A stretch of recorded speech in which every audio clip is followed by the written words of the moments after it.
Glenn Mego! Pasok! Ngayong palapit na ang bakasyon, pinayuhan ng Department of Education of DepEd ng mga kabataan na huwag magpakalulong sa mga sumisikat ngayong gadgets tulad ng PSP, iPad, Xbox, at mga Korean video games. Mga tablet! Okay, mga tablet.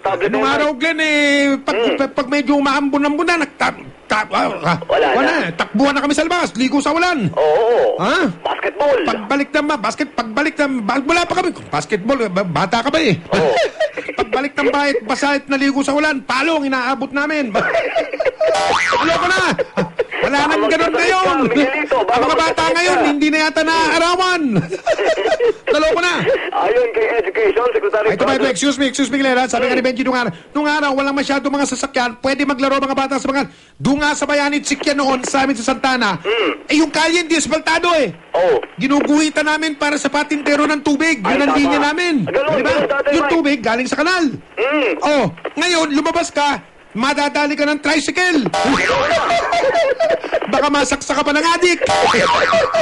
Naloko ng buhay ito. Sige, Glenn. Okay.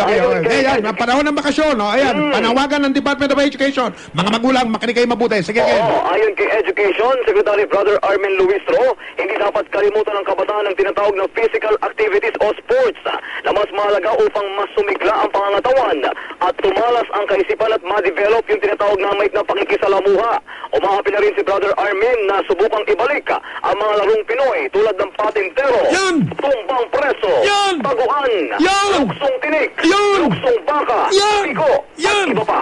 Yan. Sinabi ni Luistro na bagaman mahalagang updated din ang kabataan sa mga bagong teknolohiya, dapat itong balansehin.